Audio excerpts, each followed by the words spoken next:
I'd never seen a sky that colour. Yellowy, black, greeny, purple. It was uncanny. Oh, it was a day and a night that we should never, ever forget. I couldn't believe that this was happening. First the sky, and then this horrible smell. Really sultry smell. Thunder and lightning, and it was horrible.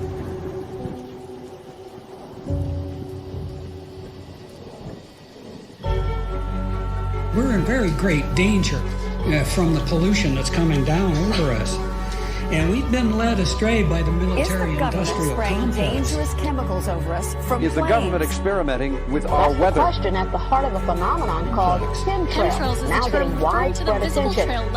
Millions of tons of toxic poisons released by planes during the Cold War, the United States military conducted the government is up there in airplanes spraying all kinds of chemicals to change or manipulate the weather, leaving what you see there, and they call that a chemtrail. Geoengineering. They say it puts poison in the tests show high levels of these chemicals in our rain and soil. Using planes to spray chemicals into the atmosphere to manipulate or control.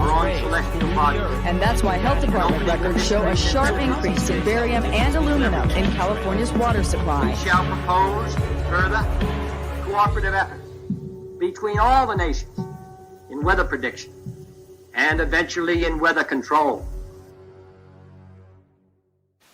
The Army's need to know more and more about weather that surrounds this planet is a vital part of the expanded research program of atomic weapons. We all talk about the weather. The Army is doing something about the weather.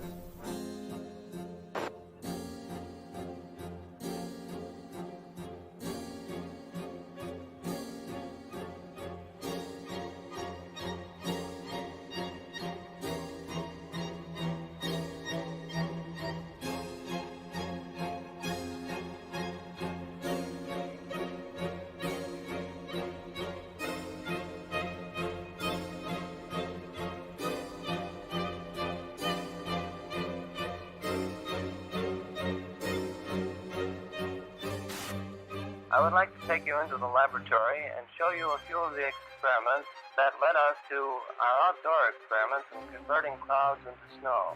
Using a home freezing unit such as this, we can form supercool clouds just like those in the natural atmosphere by taking a tiny piece of dry ice such as this and scratching it so a few tiny fragments fall into the supercool cloud.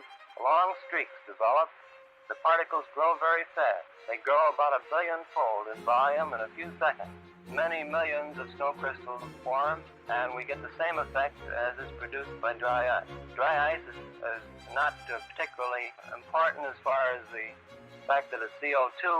It is primarily important because it's colder than minus 35 degrees centigrade.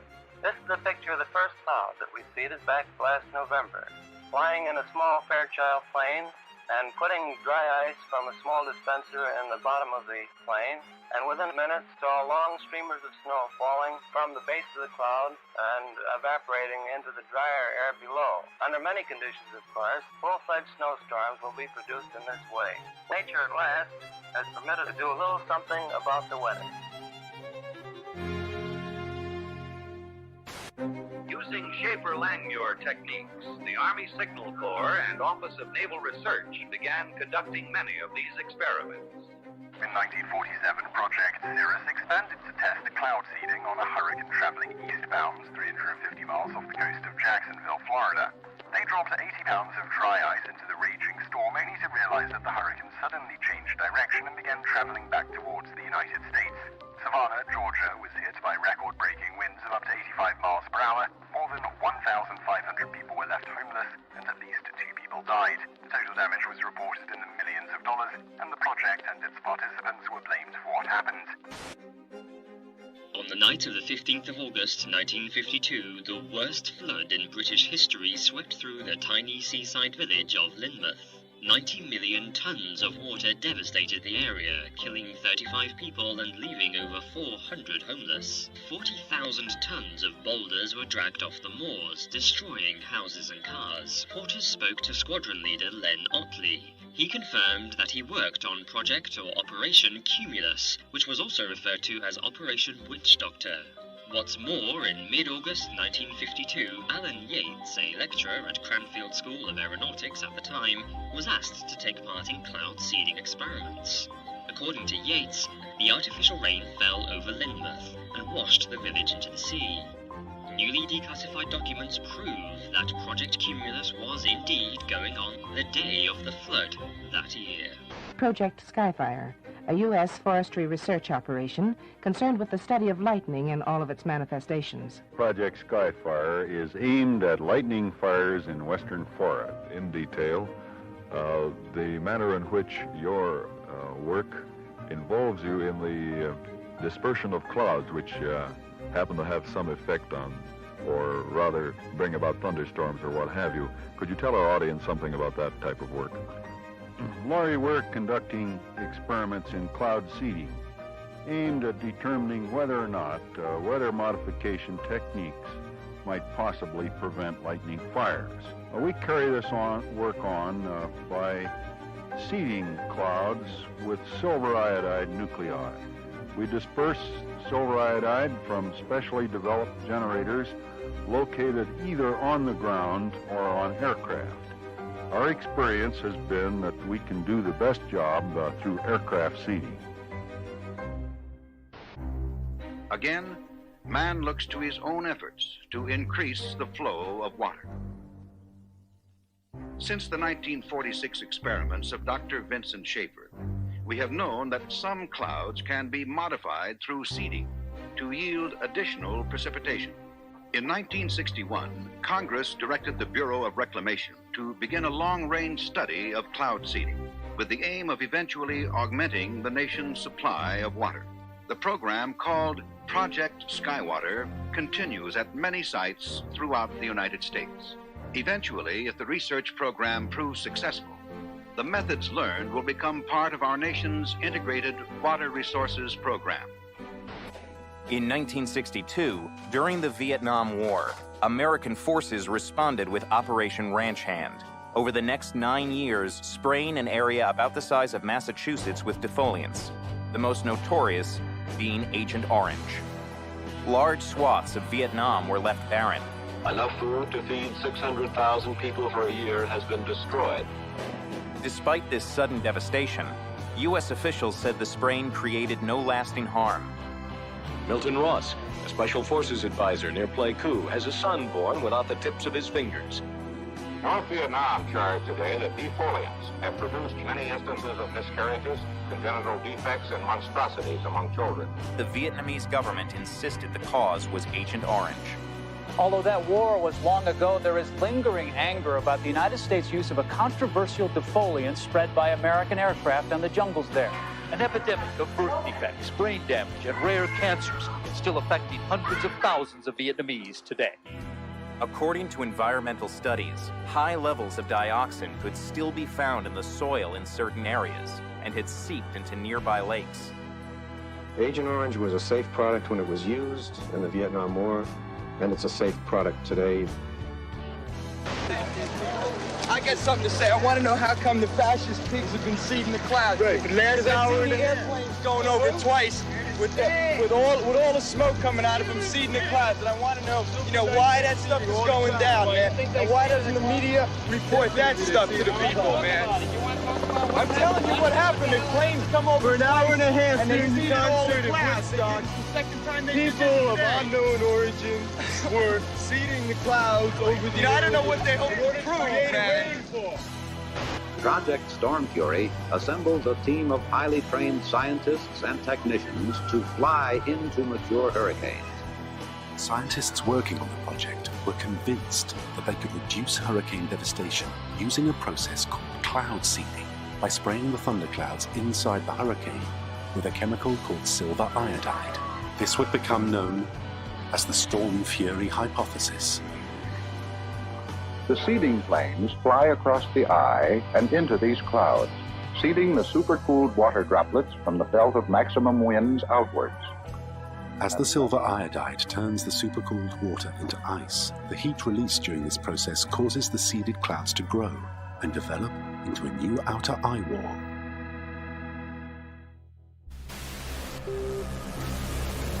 At that time, the United States Army were in Vietnam.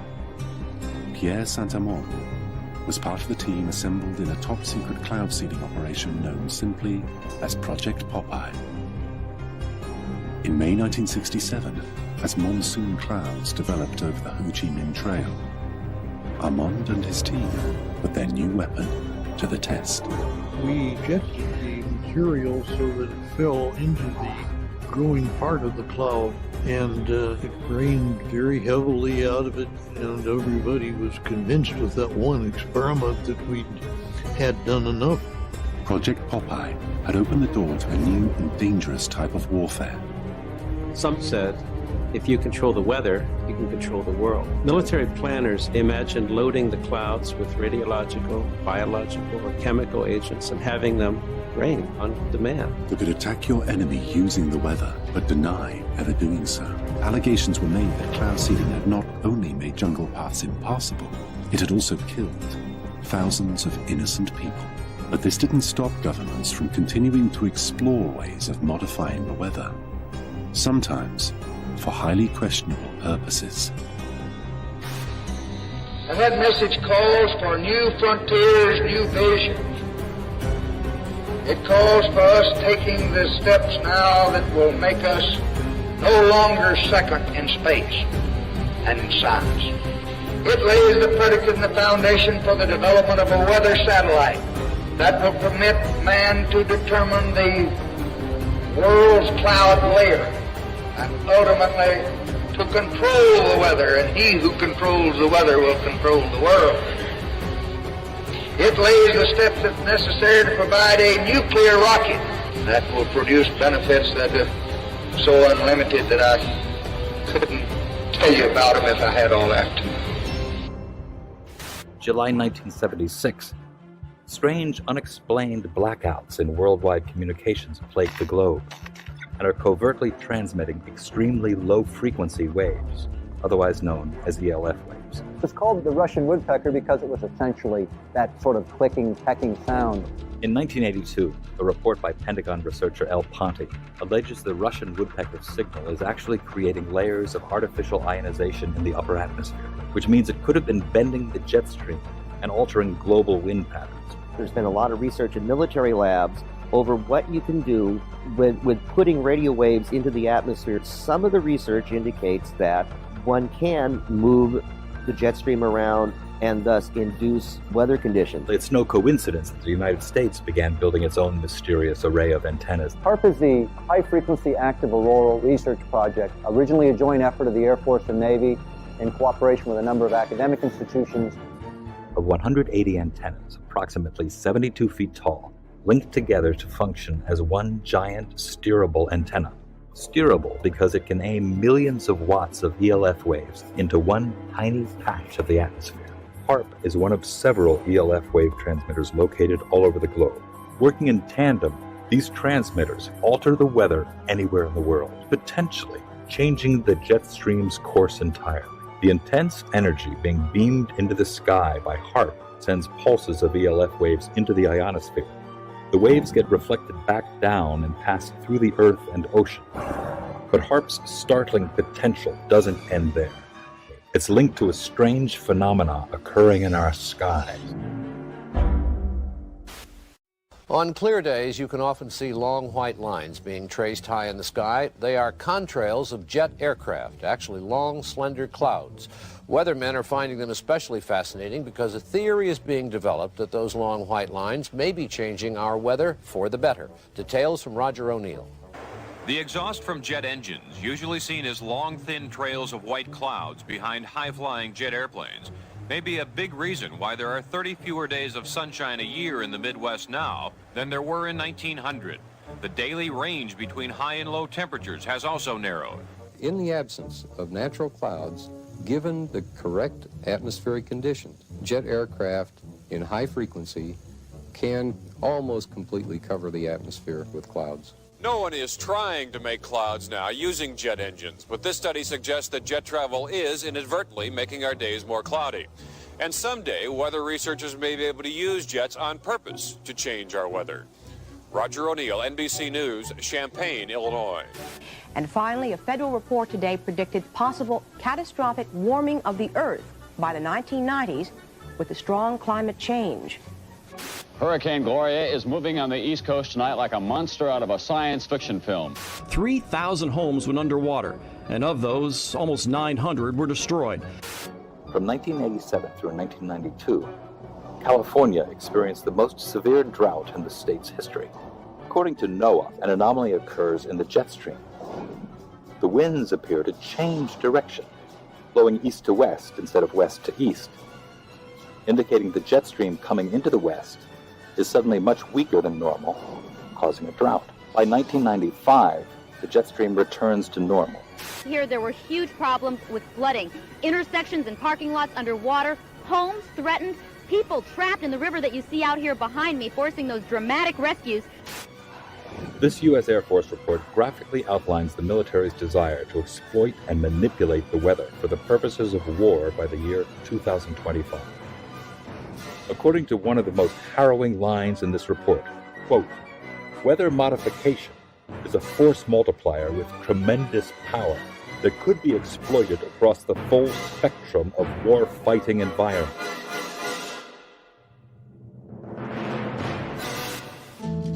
Man-made global warming is no longer just a theory about climate. It is the defining moral and political cause of our age. It is presented in the media as having the stamp of authority of an impressive international organization, From the IPCC, the United Nations Intergovernmental Panel on Climate Change, or IPCC.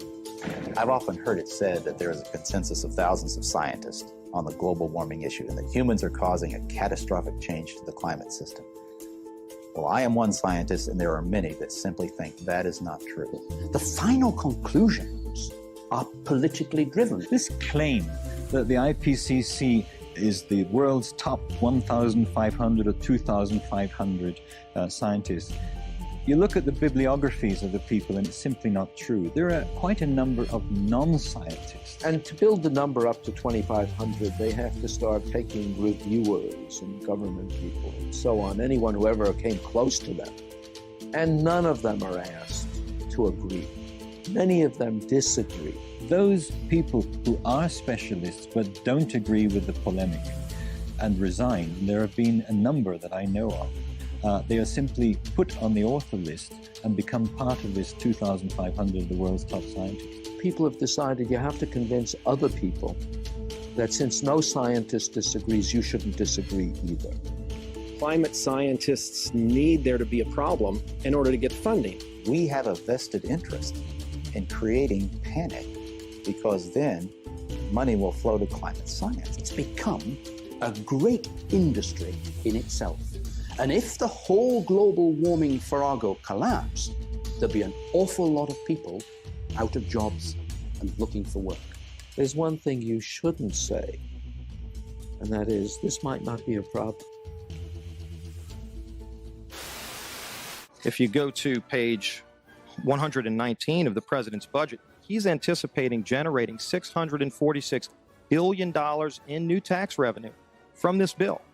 So clearly, the president expects this bill to generate $646 billion in new taxes that even his own budget director has said would be passed on to consumers. So you must have been listening to our testimony that we've had for the last few days with dozens of experts that have come in who have given completely different views. Well, I would encourage you to go back and look at the testimony this committee's heard. Dude, we're talking about that can export millions of jobs out of our economy, out of our country, and testimony's been given just to those numbers. And so we're talking about a serious consequence that there would be on this country. The carbon would be emitted, but it would be emitted in China and India, and the jobs would go to China and India. Do you want to man-made global warming pollution causes global warming. It's my understanding that back in 1997, when you were vice president, Enron's CEO, Ken Lay, was involved in discussions with you at the White House about helping develop this type of policy, this trading scheme. And is that accurate? Is it inaccurate? It's been reported. I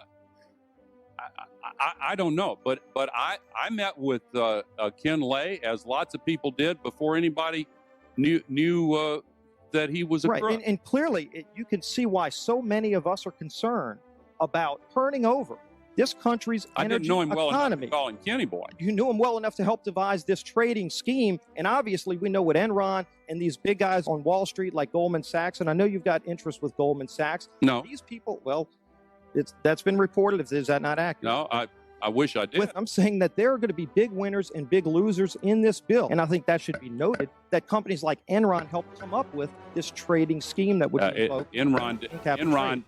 I don't know if this is true or not, that some scientists are trying to figure out a way to block the sun to try to slow down global warming. Yeah, it's a measure of the feeling of desperation that some of them feel. Are they really thinking they could do that? Well, some of them are seriously proposing, and I think it's completely nuts. Yeah. You put another kind of pollution, sulfur dioxide, up to orbit, cover the atmosphere. The sky won't be really blue in the way it is now anymore, but it would block out some of the sun's heat so that we wouldn't have to take the difficult steps to stop spewing all this global warming pollution into the atmosphere. And of course, there are a lot of problems with what they're proposing. You could actually spray sulfuric acid in the stratosphere 20 kilometers over our head and use that to stop the planet warming up in a kind of ugly tech fix. You could spray something into the atmosphere to change. Spray pollution into the atmosphere to stop it warming. How do you do this? You'd start with a fleet of modified business jets and say 20,000 tons of sulfuric acid into the stratosphere every year, and each year you have to put a little more, and this doesn't, in the long run, mean that you can forget about cutting emissions. We will need to rein in emissions. No, we'll get to it eventually. But in the meantime, we're shrouding the Earth in sulfuric acid. So people are terrified about talking about this because they're scared that it will prevent us cutting emissions. Right, and also that it's sulfuric acid. We put 50 million tons of sulfuric acid in the air now as pollution, and it kills 1 million people a year worldwide. Okay, but it'll be better if we put more in. We're talking about 1% of that. 1% more, we're just killing 10,000 more people. You can do math. What happens to the sulfuric acid after it's sprayed? Does it just stay up there? No, it rains down, but it's a tiny addition to what we're already doing. Is there any possible way this could come back to bite us in the end? It actually turns out to be an old idea. This was known since President Johnson. You ever look at those planes up there? They have contrails behind them. Maybe all those planes with the contrails, maybe they're actually spraying chemicals into the atmosphere right now, and Uncle Sam isn't telling us. Seems extremely unlikely. That the United States is not telling something to its citizens? That seems extremely likely to me. Read the newspaper. I think they might have your idea already. This geoengineering idea in its simplest form is basically the following. You could put fine particles, say sulfuric acid particles, sulfates, into the upper atmosphere, the stratosphere, where they'd reflect away sunlight and cool the planet. There's lots of mystery in the details, and there's some bad side effects, like it partially destroys the ozone layer, and I'll get to that in a minute, but it clearly cools down. And one other thing, it's fast. I guess the thing I haven't said about this is it is absurdly cheap. It's amazing how we can affect the planet. The one thing about this is it gives us extraordinary leverage. This improved science and engineering will, whether we like it or not, give us more and more leverage to affect the planet, to control the planet, to give us weather and climate control, not because we plan it, not because we want it, just because science delivers it to us bit by bit. What is geoengineering? It's really two very different things. One is ways that we would alter the amount of sunlight the Earth absorbs, and so cool the planet, partly offsetting the effects of carbon in the atmosphere, and that's called solar radiation management, or in some technocratic way, SRM. And the other one is to take carbon out of the atmosphere, so-called carbon dioxide removal. Before we get on to solar radiation management, let me ask you about the carbon dioxide removal. A Royal Society report here in the United Kingdom back in 2009 said that no method of carbon dioxide removal has yet been demonstrated to be effective at an affordable cost with acceptable environmental impacts, and they only work to reduce temperatures over very long timescales. I think that's exactly right, and I can say that both as an author of that report and as somebody running a startup company trying to capture CO2 from the air. Before we get into the pros and cons of it, how solar radiation management might work. conceptually it's simple. The doing it is not the hard part, but you could use aircraft or other methods to deliver literally tons or millions of tons of very small reflective aerosols, tiny particles, say, to the upper atmosphere. Spraying them out at a high altitude. Correct. Isn't one of the problems with the climate and studying the climate is that it's incredibly difficult to know exactly how it works. It is very difficult to model. Sure, it's impossible to know exactly, but you can still learn a lot. So we actually ran a survey almost a year ago now that took data, high quality data, from 1,000 people in the UK, Canada, and the US to try and understand public support for research on these technologies and what kind of political leanings influence people's decision to be for or against. And in fact, we found pretty broad support for research. But that particular opinion survey that you're talking about, it also came up with the finding that 64% of subjects agree that humans should not be manipulating nature in the way suggested by solar radiation management. Exactly. Well, that would suggest that there isn't particularly broad support at the moment for the theory behind this. There's not broad support for doing it, and I think that's quite a healthy thing. I mean, I'm one of the people who, maybe starting 20 years ago, most helped to open the door to get public conversation going on this thing. How do you think, in that case, the public can be convinced, given that there is, as we saw with this project in Britain, tremendous skepticism, even about research at what you say is a very, very benign level? Public opinion will evolve over a long time, and from my point of view, the goal is to try and make that public opinion be able to be shaped by facts as well as possible, and also shaped by people's values. It's not to promote this. So actually, well, it is in part to promote this. I mean, you're a great enthusiast for this, and as you said, you have your own private company, which is... my private company works on a very different part of it, which doesn't suffer from these governance challenges. But it is all to do with the issue of geoengineering. Actually, I mean, you know, it's an incredibly sensitive topic. I actually don't think my job is promoting it. My job is to help clear thinking and clear knowledge about the tools we have to regulate climate risk, among them this one. And I'm perfectly prepared to find that results show that we should never do this. So if it works, and again, we don't know it does, it provides some protection in the near term.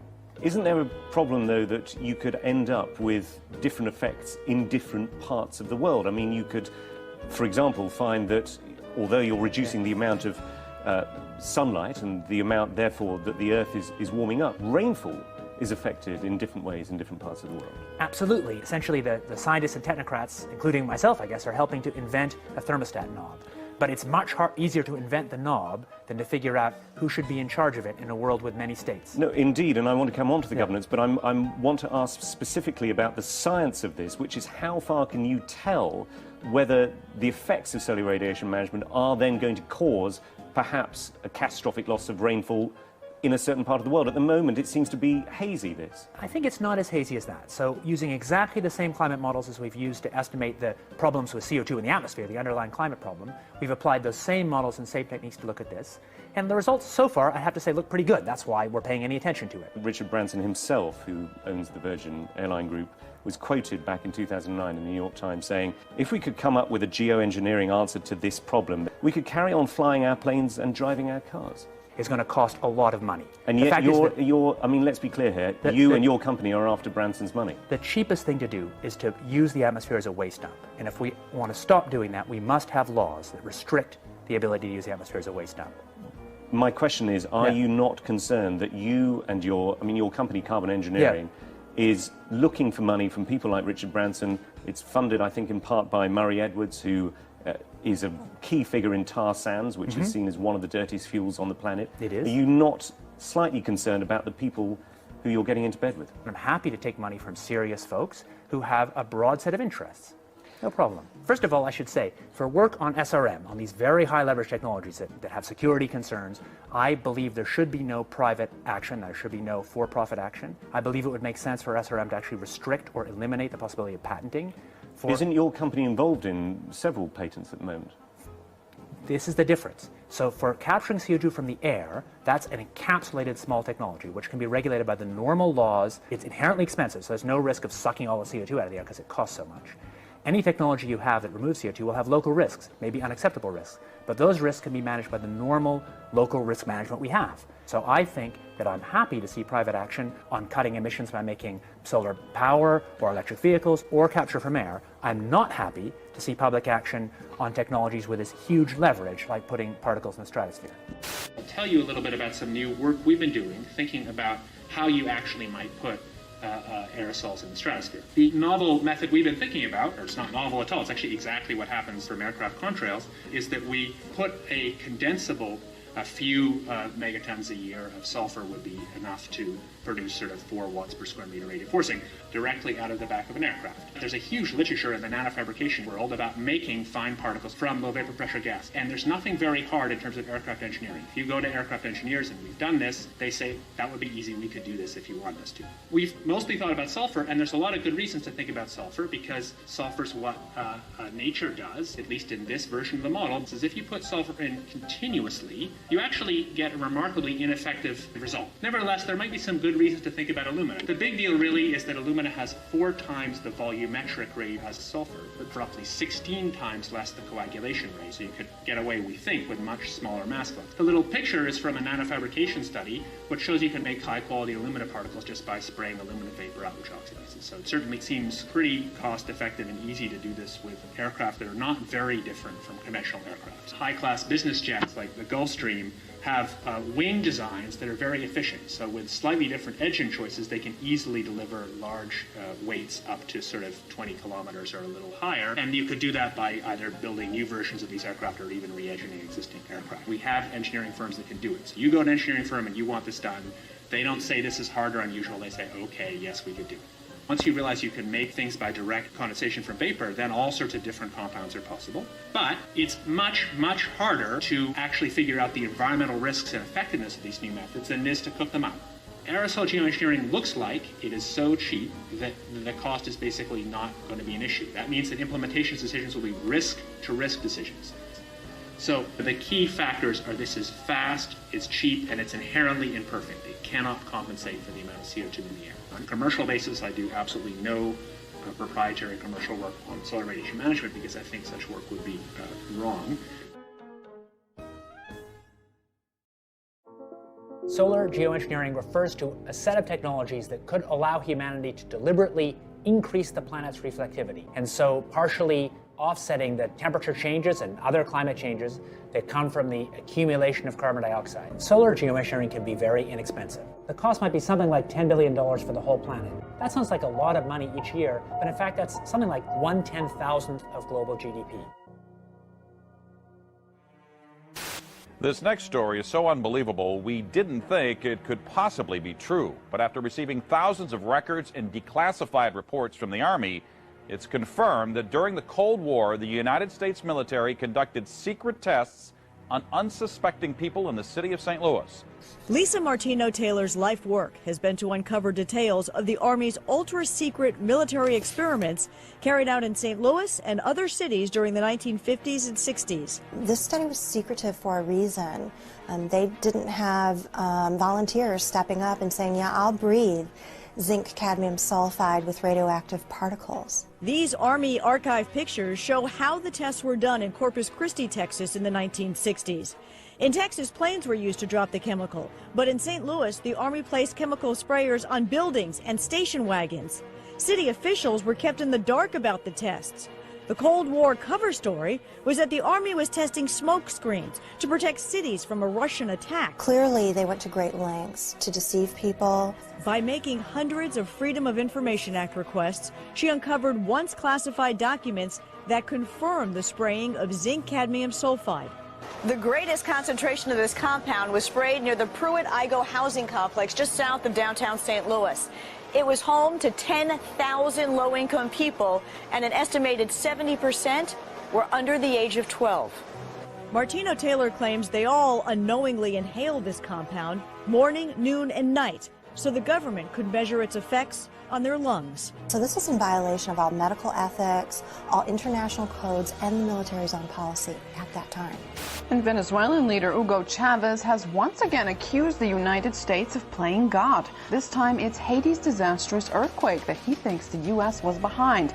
Spanish newspaper ABC quotes Chavez as saying that the U.S. Navy launched a weapon capable of inducing a powerful earthquake off the shore of Haiti. He adds that this time it was only a drill, and the final target is destroying and taking over Iran. A wild accusation from Iranian President Mahmoud Ahmadinejad. He says Western countries are causing drought in certain parts of the world, including Iran. He says they're using high-tech equipment to drain raindrops from clouds. He basically says European countries are stealing rain from Iran for their own use. You know, they were talking about climate change yesterday, and now we're learning that scientists and researchers are looking at how to change the weather on purpose. That's right. Lasers now could one day manipulate rain and lightning. That's right. Well, as Mark Twain once famously said, everyone complains about the weather, but no one ever does anything about it. Well, instead of doing a rain dance, we physicists are firing trillion-watt lasers into the sky to actually precipitate rain clouds and actually bring down lightning bolts. When you have water vapor and you have dust particles or ice crystals, you can precipitate rain. It condenses around the seeds. These seeds can also be created by laser beams. By firing trillion-watt lasers, you rip apart the electrons, creating what are called ions, bringing down rain and even lightning. So I remember reading the stories that China had used this during the Olympics, that the USSR had used this after Chernobyl to create rain clouds. I mean, did those really work then? We have some of these capabilities now? Inconclusive. Even in the 60s, the CIA used this to bring down monsoons during the Vietnam War. Governments have been playing with this thing. Alleged to. Alleged to, right. Yeah. Now, we realize that for decades now, these governments have been alleged to have experimented with weather control, but nothing conclusive. We're actually using trillion-watt lasers now. They precipitate rain out of water vapor. Sure enough, you can actually bring down electricity down the beam. The bad news is, if it's a clear blue sky, it's not going to do anything at all, because it only takes water vapor that's already in the air and condenses it. However, you name it, outdoor events and agriculture and flooding and even hurricanes, all of them could be subject to weather modification. Terrorists no longer the CIA's only priority. The U.S. intel agency now investing in weather? Well, they're looking into something called climate engineering or geoengineering, which is a way to manipulate the climate to mitigate the effects of global warming. And they think that maybe this might pose a national security threat in the form of exacerbating water shortages or causing more regional instability in places like Darfur or in India-Pakistan region, in the Kashmir region. So they want to find ways of mitigating climate change, and they're investigating, are there possible ways of doing that? Scientists have been researching this have been thinking about this for quite some time. There are two general ways of engineering the climate. One is called solar radiation management, which is putting particles into the atmosphere. So like if you think of a volcano explodes and it releases particles and that cools down the planet. So that's one way. You can put a balloon up in the atmosphere and spray particles. And then another way would be to possibly bring down carbon dioxide out of the atmosphere in a process called carbon capture and storage. They're basically funding research by the National Academy of Sciences. Okay, so the CIA is not trying to control the weather. We've tried that before and it doesn't really work, but they're trying to impact climate change. They want to have a lot of tools in the arsenal in case climate change is as bad as some scientists believe it is. They want to have a way of mitigating it. You told one of our producers at this point it's pretty doubtful this is a viable terror threat right now. I don't see I don't see the CIA. Yeah, I don't think that it's going to be an immediate threat. It's definitely something that's going to be a long-term, decades down the line sort of thing. Well, there you go. Another example is the array of technologies, often referred to collectively as geoengineering. One that has gained my personal attention is stratospheric aerosol injection, or SAI, a method of seeding the stratosphere with particles that can help reflect the sun's heat in much the same way that volcanic eruptions do. An SAI program could limit global temperature increases, reducing some risks associated with higher temperatures and providing the world economy additional time to transition from fossil fuels. This process is also relatively inexpensive. The National Research Council estimates that a fully deployed SAI program would cost about $10 billion yearly. Now, I could go on and on and on and on about the things that fascinate me, but rather than talk about them, I thought I'd stop here. Thank you, Senator. The Air Force has gotten great value out of HAARP in the past. We took over from the Navy and managed it and actually did a number of experiment campaigns up there and have finished our work that we're interested in doing up there. We've moving on to other ways of managing the ionosphere, which the HAARP was really designed to do, was to inject energy into the ionosphere, be able to actually control it. And but that work has been completed. The Air Force has maintained the site for other government agencies to use for several years now. And with DARPA completing their project, that's our last government customer that we have in the site. We have put out a call for other agencies that had interest in managing the site or taking it over, and including going out to academia.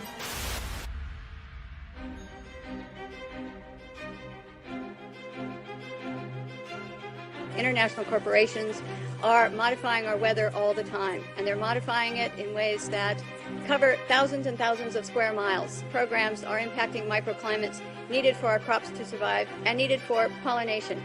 The other issue is that a lot of times we're talking about mitigation for climate change. It's rather an undefined term at this period of time. And so what happens is that many times we're talking about artificially putting chemicals like sulfur or particulates into the atmosphere in what they call geoengineering schemes to reduce, supposedly, global warming. And if you take and you put up into our skies chemicals to reduce the amount of sunlight reaching the earth, you are going to begin to reduce crop production. Without the process of photosynthesis, whereby plants from direct sunlight gain the energy to grow, to produce crops, we are going to find ourselves, if we mitigate in that direction, impacting the crop production not only here in the United States, but worldwide. What you're seeing now, a lot of times many scientists know, especially at NASA and other areas, that the skies that we're seeing are not normal cloud formations. These are man-made. In California, the State Department of Health drinking water tests were examined between 1970 and this year, and we found unusual spiking in barium, aluminum, strontium, manganese, and all of these spiked at the same time in various drinking water supplies across the state of California and also in Arizona. So what's happening with these atmospheric tests is that aluminum, as one example, gets into the root systems of our trees, and it looks like the trees are dying of drought, but they're not. Many of our forests in Redding, California and other areas are dying from warmer temperatures produced by persistent jet contrails, also impacting tree health and crop health. They know from scientific studies back in the 1970s that they deplete beneficial ozone in the atmosphere by releasing nitric acid.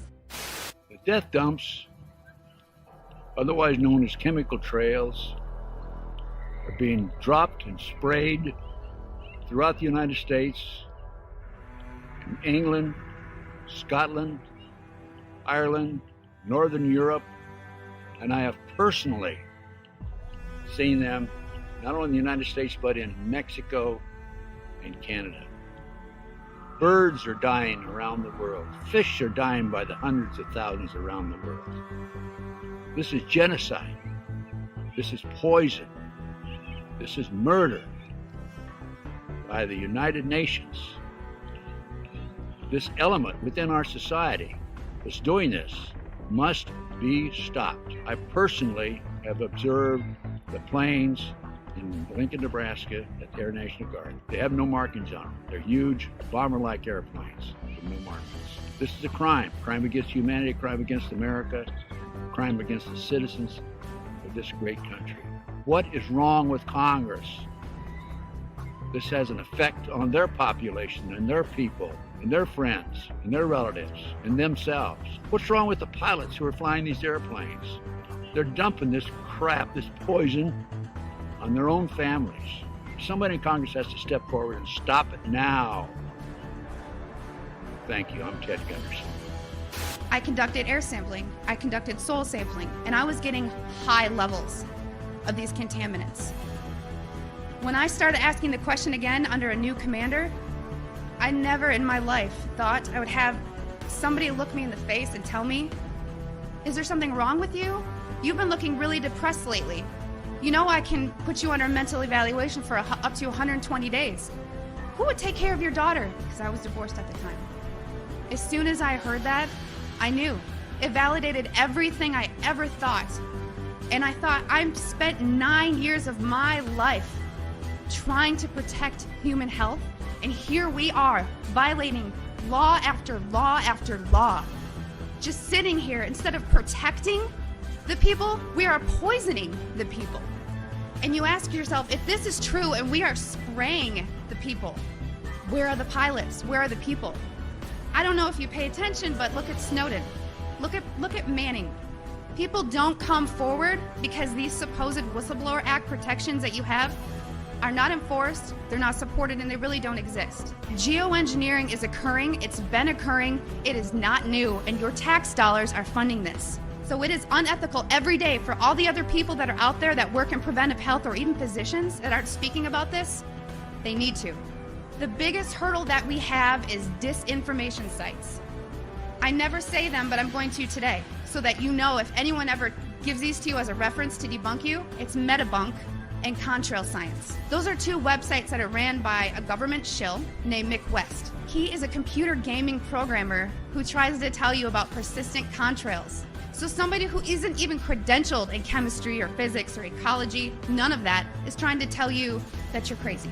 You have to understand that I have met people who used to be purposeful disinformation trolls, as we call them. These people are paid to get you on board to believe a website or an article. So I just want everyone to know and understand that of all things, of all the freedoms that we are losing, geoengineering is the #1 issue that we are facing.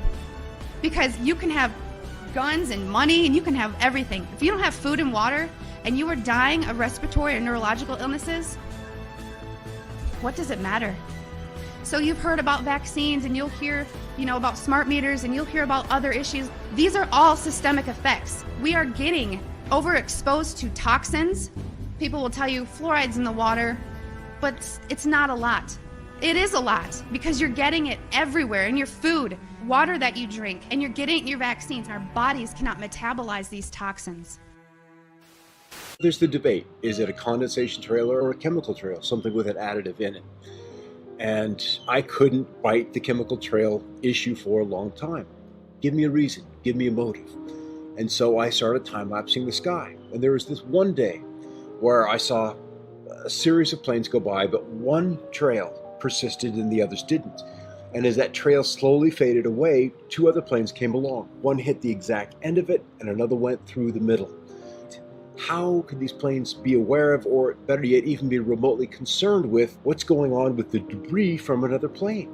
And as I time-lapsed the sky more and more and more, and at higher and higher resolution as the technology improved, it was a godsend, because you could see even the little planes were part of the bigger program.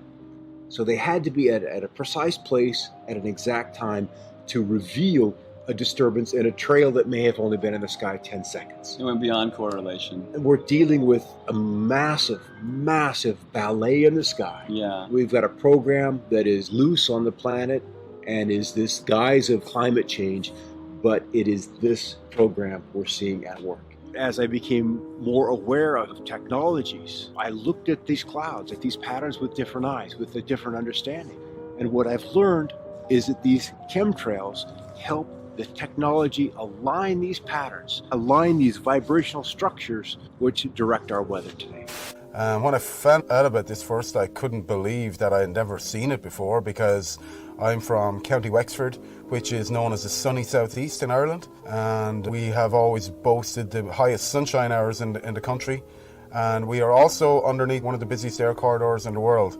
When I started to find out about chemtrails, I started to look up and I realized that, yeah, these trails do linger all day, and they go horizon to horizon, and you look to your old photographs and you don't see these kind of trails. So I suppose when the penny dropped was when I saw what in the world are they spraying. That's really when this whole thing kind of made sense to me, because it was explained in a documentary. People knew what they were talking about, and this made a lot of sense. This is a government program to control the weather, and if you think about it, if you want to dominate and control the planet, this is the ultimate weapon to do that. So the Irish media now are normalising weaponised air as a reality that we must get used to. They are blaming car emissions and coal pollution, but there's no mention of the elephant in the room, the hundreds of millions of tons of substances being sprayed into our atmosphere every year, like aluminium oxide, which David Keith and other geoengineering proponents are proposing spraying into our skies. They will never admit these programs are going on, but we know they are going on because 2004, the Civil Aviation Authority in the UK conducted an investigation into cabin air quality, and one of the peak materials found was aluminium. So what the hell is aluminium doing floating around up at cruising altitude?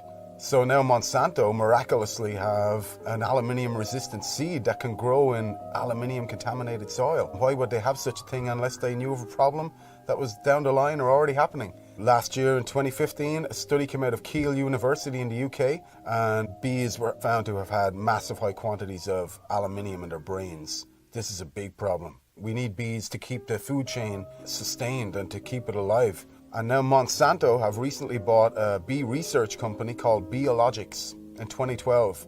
And they have genetically modified a bee that can only pollinate Monsanto crops. And also, this bee is resistant to all pesticides. So why would they want to design such a Frankenstein creation unless they knew of a problem that already existed or a problem that was in the pipeline? Dementia now is the biggest killer in women in the UK. And what's the main cause of dementia? Aluminium accumulation in the brain cells. We are in the fight of our lives. All sources needed for life to exist are under direct attack from these programs. Oxygen, sunlight, and water. Once you know about this, you have a duty of care to get involved. As a caretaker of this planet, we must all come together to stop these programs because we can do it. Once you find out this is going on, you understand that the air you breathe is being compromised. Things don't get any worse than that. You're standing at the end of the plank, what else do? You got to take action, otherwise you are condoning what's going on. Silence is compliance. So we got to speak out. We spend a lot of time outside looking up at the sky, and not a lot of people do that anymore. March 14th, 2014, in Eureka, California, I was driving the vehicle with my 2 kids, and we were watching this chemtrail for about maybe like 5 minutes it had been going. And I noticed that there was this large flash that lit up the entire sky, similar to what lightning would do. So we're driving towards the sunset, and the drone was coming this way, and it came over, and about there, that's when we saw the light, and then it went straight down from that angle. The difference that I'm finding when I see a drone spraying compared to an airplane spraying is when the drone sprays, it seems that it's more of an upward angle from the ground to the sky, as if it was launched from right below where it was. And with the plane sprayers, it seems like they go from one side of the horizon to the other side. The reason that the people probably stand on the sidelines is because, they don't really want to stand out. And I don't mind standing out. That's part of my personality since forever. So, everybody's in their car looking down, watching the news. I'm outside, looking up. I've become aware, and it seems to me like more people need to be aware or should want to be aware. My name's Jack Falsrock, and I'm Madra Maui. I grew up on the east side of Mount Shasta. We went out and hunted and gathered all of our food all the time. That's when I first started noticing that something was wrong with the earth. Then I started seeing things in the sky that was not supposed to be there. And then I seen that what caused those things was the planes that was flying over, and they were polluting the sky. And I was wondering why don't they care about the sky? What I noticed, is this really strange weather. It really disrupts everything. I noticed that too. How when it gets cold sometimes. And then it gets hot, and then it gets cold, and it gets hot. It disrupts this environment here, I mean, anybody that understands when they grow things, they know that the weather can't change like that. You don't have to be a scientist to understand that. And when you disrupt that, when you keep putting these clouds in between the earth and the moon, you're going to disrupt the whole world. You're going to disrupt man, you're going to disrupt all these animals. That's why it's not good to change the weather. The weather's how it's supposed to be. It's like what they're spraying over there with the mosquitoes. They say those things so they can scare people, so they can continue doing that. And that's all they do is scare these people, so they can, we gotta do this, we gotta do this. And there's nothing to be afraid of in here. Everything was created beautiful. Are you not happy? Go some other earth. Go over there. Get on your plane and go somewhere else. They stop spraying the chemicals. We can heal. We will heal ourselves just like the earth will heal. If they stop the chemicals before it's too late. And people really begin to understand, really, really understand. I know that people accept the sky the way it is now because they're so used to it. And it's really sad. We should stop using all the chemicals that we use. And trying to control the things that we shouldn't even control. Quit using the chemicals. Quit using the chemicals in the sky. You're going to wake up one morning and you can't breathe, then what are you going to do? We have freedom of information in both British Columbia and Canada. So I first inquired from the province because I was relatively close to the people there, so I thought I could probably find out more from it than I might from Canada. However, I did get a quick response from the province saying basically they knew nothing about it and they couldn't help me. It took a long time for me to get a response from the federal government. I requested the information through the Freedom of Information legislation in about 2013, I think it was. And it was 2014 in March when I finally got a response. I got 47 pages, of which 10 were blanked out completely, and 6 or 8 had comments, this information cannot be provided for you under section whatever of the Freedom of Information Act. So I didn't get all the information. There's a lot out there that they haven't told us. But they told me enough that it basically confirmed for me and for all of those that the report was provided to that yes, it was happening. And I think there needs to be more an awareness among the people. The more we talk about chemtrails, what's happening, we're being rained upon with aluminum, barium, strontium, all of that, and the effects, of course, we're feeling here as well. It's recognized in a report from the federal government, Canada, that this will affect geoengineering, as they call it, chemtrails, solar radiation, whatever you want to call it, will affect climate. It's reflecting back the sunlight, but it also recommends or recognizes in the report that it's going to have different effects in different places. The moment governments admit that this is happening because of what it is they're doing, there's a liability, there's a responsibility, and that for them is a problem.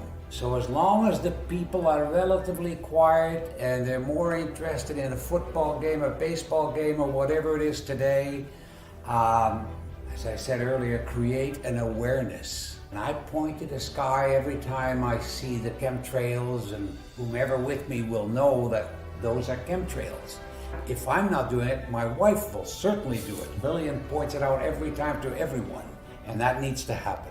I guess for the most part, the populace still thinks that governments can't do that to us. It's impossible that it's happening. Mm-hmm. If the government came out, or the bureaucracy or whatever came out and said, we're very involved in genetically modified foods, or we're creating chemtrails, which means that you're being rained upon with aluminum or whatever, that would probably not go over too well. That would be politically very unpopular. You would have an outcry, you would have a protest, you would have a mini revolution.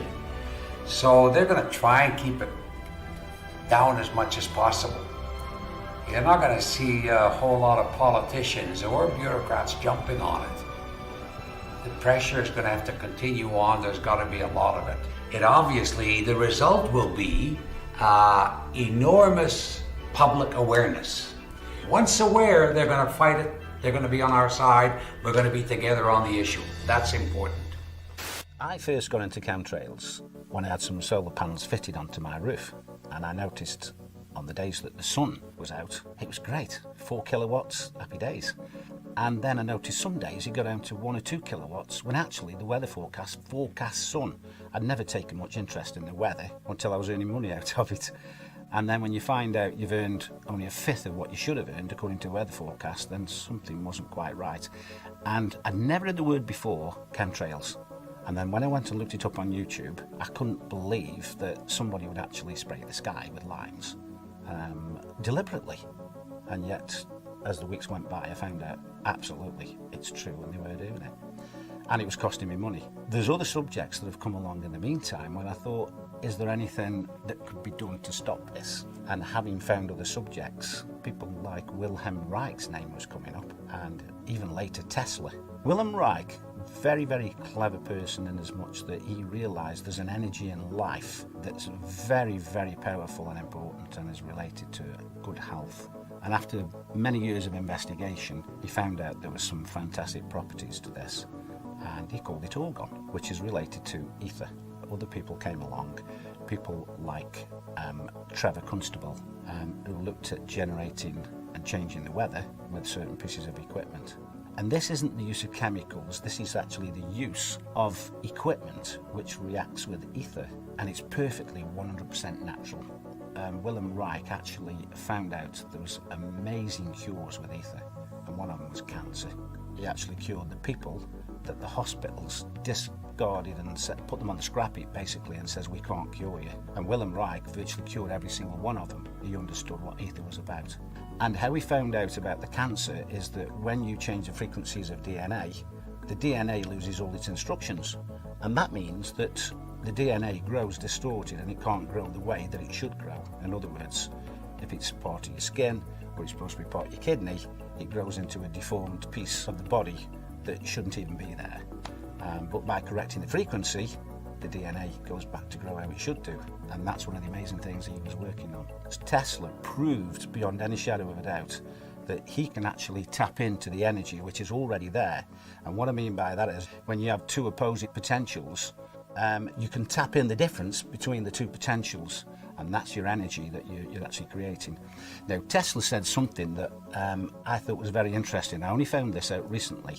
He talked about ether, and he made this statement that ether controls magnetism, electricity, and all energy. Now, to actually come out and say that, he must have had some basis as to why.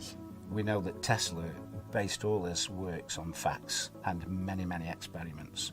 And of course, we use many of Tesla's technology today, both in electricity, magnetism, etc. And so we're in a position now where we're looking at equipment that Wilhelm Reich manufactured and made. We're looking at the way that he used it and he generated it. Now, Wilhelm Reich, he actually was called into places like California when it hadn't rained for months and months. In fact, some of these poor farmers were going bankrupt. He actually went to a place where it hadn't rained for many years, and after about 6 weeks, he did start to develop a very small amount of rain, but a moisture came into the area where all the plants started to flourish. According to what his daughter said, that area continued to flourish for another 50 years. The other thing that Wilhelm Reich noticed is the texture of the rocks changed from being crumbly to having some body back to it again. So when we talk about ether, we're not talking about just weather modification or health to the body. Ether must be some kind of energy which controls, as Tesla said, everything. It's like the link that ties and controls everything together, whether it's energy, magnetism, or electricity. I would love to be able to use ether to bin 1, 2, 3, 4, 5,000 square miles of chemtrailing. That would be fantastic. Before they use it for all the other agendas. And if we could do that, happy days. Because that's what a lot of people are looking forward to. A day where all this crap is not in their control anymore. And I believe if we could master this, ether will do exactly that.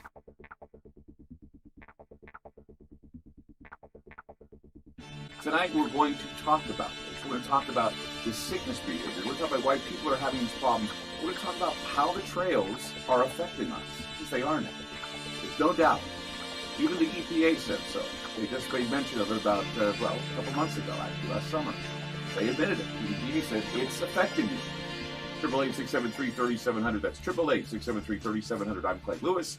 Listening to Ground Zero, and we'll be back. In the United Kingdom, they just published their mortality statistics for 2016. And you'd expect, okay, what's top 3? Cancer, heart attack, stroke. Always has been. Number 1, dementia. Number 1.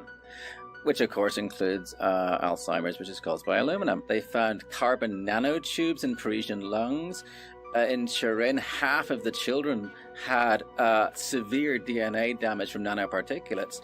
And there's a study that came out recently showing how nanoparticles interfere with the nuts and bolts of the internal workings of your cells and cause rheumatoid arthritis, which is just one of the very many autoimmune diseases we're all coming down with. We don't need any more evidence. We need to get this out into the public consciousness and say, oh, hell no. I wanted to let you know that there was a study that was released back in the summer of 2016, the Environmental Protection Agency. They declared that emissions from jet engines endanger the health of human beings and the environment. They pointed out they were investigating the possibility that lingering contrails, this is what they called them, lingering contrails contribute to dangerous heat waves, more powerful storms, lengthening of fire seasons, and other dangerous consequences. Well, there's a new study about air pollution that's revealing that, once again, the particulate, the aluminum and barium that we talk about in the trails, is creating dementia. For older women, breathing air that is heavily polluted by metals and other sources of fine particulates nearly doubles the likelihood of developing dementia, and the cognitive effects of air pollution are dramatically more pronounced in women who carry a genetic variant known as APOE, that's APOE-E4, which puts them at higher risk for developing Alzheimer's disease. There are so many things going on, and it's because these nanoparticles are disrupting the workings of our cells. Our bodies attack ourselves, and it goes nuts. But just concentrating on what's being sprayed is only half the story. The electromagnetic aspect of this is devastating. The Russians were using the woodpecker program back in the 80s. They could change it right here. Yeah, because it's very long wavelength. It travels a very long distance. And it's such simple technology. Our body's resonant frequency is 5 hertz. All you have to do is just point that at someone, and it's, if you pick someone up and shake them at 5 times a second, they'll fall apart. There's so much research on the cognitive, physiological, and other effects of electromagnetic radiation on our bodies and our minds. And, put a burrito in the microwave, it does something. You'll often find you just be going about along with your day, and then suddenly, bam, you're extremely tired, you just have to sleep. And you'll find a lot of people at the same time will have those things. You'll have people getting similar muscle spasms in different parts of the body all over the place. I mean, it's full spectrum warfare. I mean, the electromagnetic, the spraying, all these sort of things. In Scotland last year, between 2014 and 2015, the death rate from respiratory failure went up 14% in 1 year. That's statistically significant. I mean, why aren't they asking, why, is this massive jump? Italy's death rate overall went up 11%. This is carnage. So when you're looking at the spraying, it could be private contractors doing it, Sure. Weather modification, it could be a number of things that they're doing. Geoengineering, of course, Matt, he was the one that introduced me to the idea of geoengineering being used and doing the studies of geoengineering. That's what we talked about the last time you were on the program. Well, you heard that now the bees are an endangered species. Exactly. I was reading about that the other day, that they now have made them an endangered species, and that's frightening. Because before we had what did they call that, hive colony collapse disorder. Yeah, colony collapse disorder. They said the colony collapse disorder could be because of Roundup, Monsanto, you name off all these things. But think about this: the bees are dying of the same type of problems that we're having, and that is dehydration, not getting enough water, not having enough water in our bodies, having diseases that are creating this sick behavior that we're having, and the bees get it too. Even people who have good night's sleep are not feeling it. They wake up tired, they wake up dragging, and so what else could it be but something environmental, something toxic that we're being exposed to? It's got to be above government because it's global. Right. They're doing it all over the world. Yeah. China, Russia, everywhere. And then that's the thing. If we don't know who, then we don't know all of the answers for them, and that they can't make a solid opinion. One of my biggest frustrations is the line, "They wouldn't do that to us." I've heard that too. Why would they do that to us? Because they have families too. And I tell them, well, I have a genetic disorder that makes me prone to cancer. And why?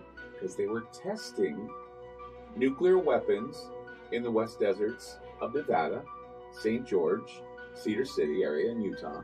My family was subjected to that radiation, which caused some DNA problems, and it got passed down to me.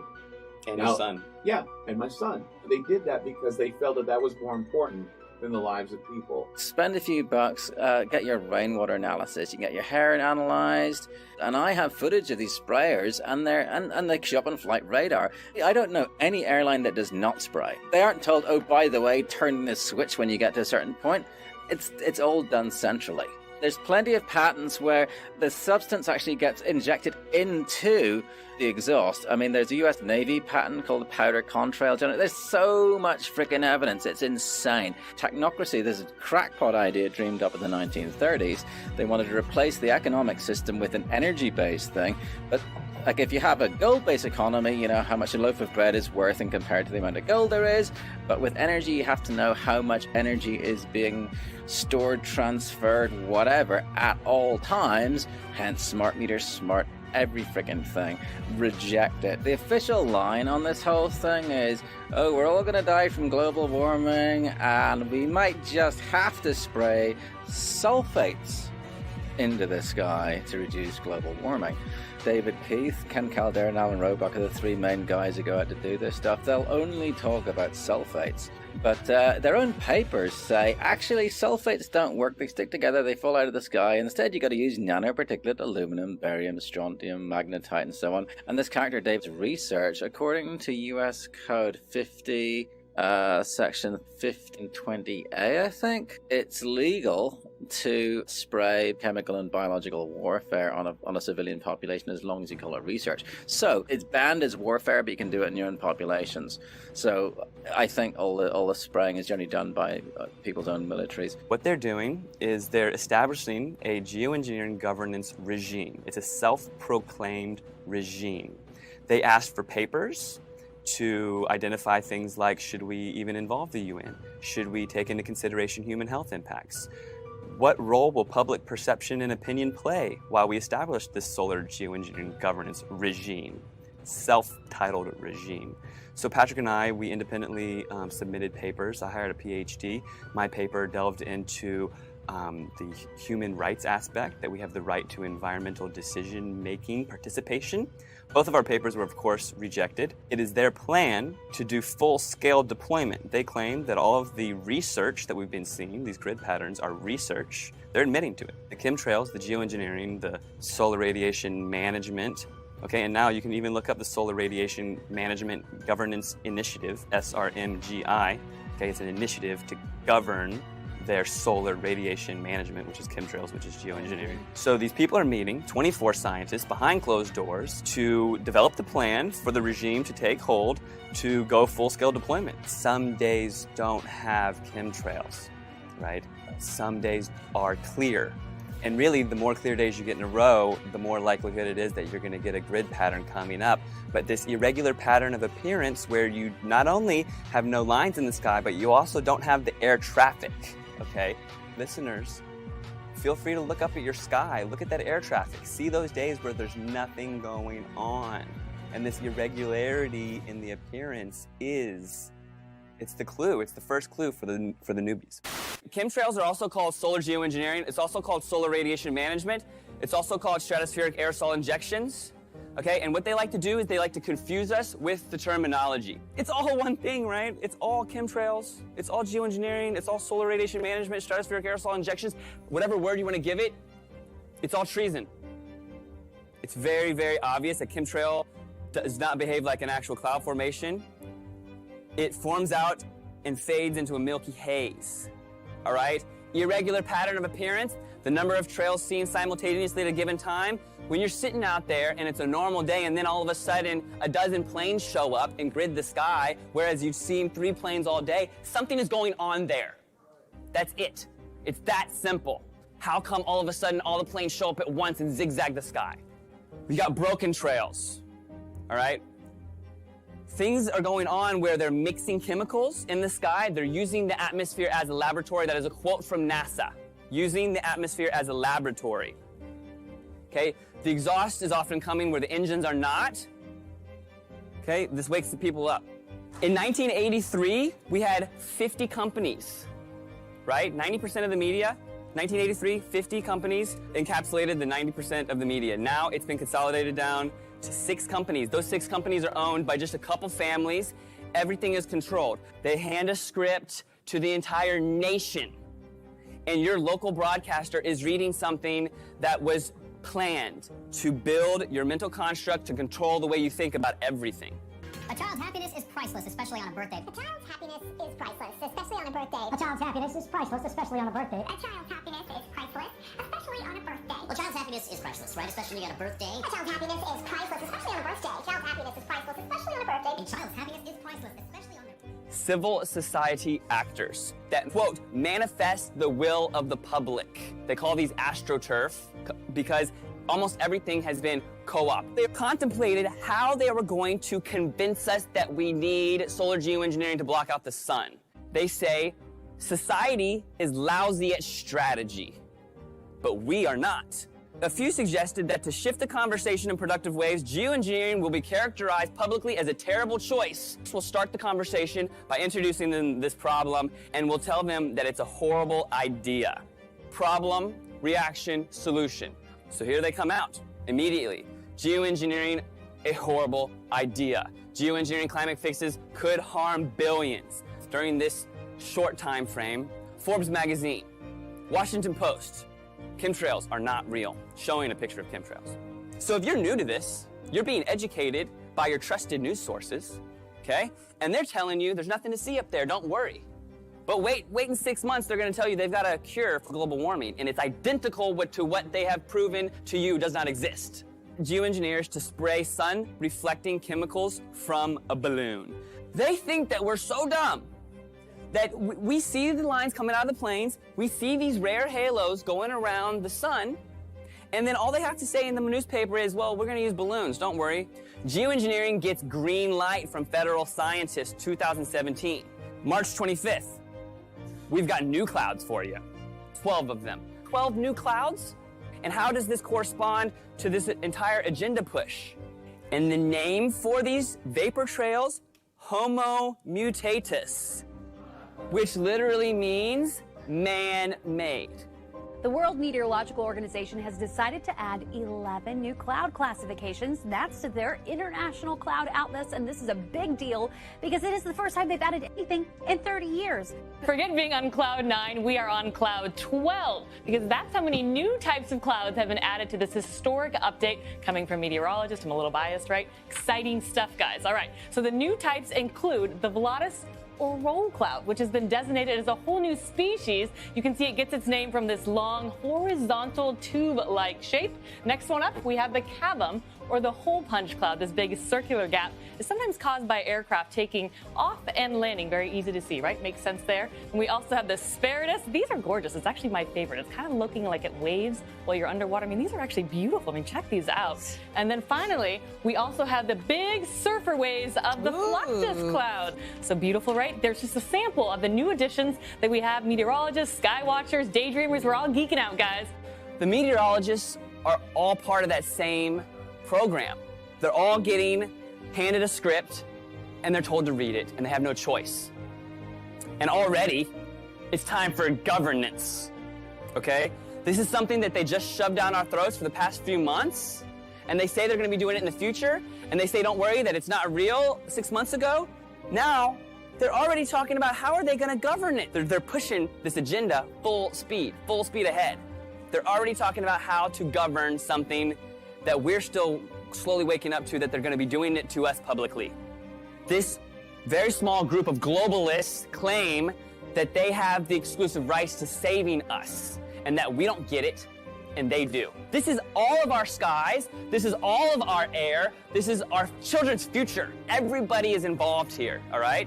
There was a time when people got pissed and they did something about it and they made things change, okay? They know that they can program you through social media, okay? And we can't let that happen. It's up to us to carry this information forward. It's up to us to be the change. And if we don't do it, we're not gonna have any sun. Thank you.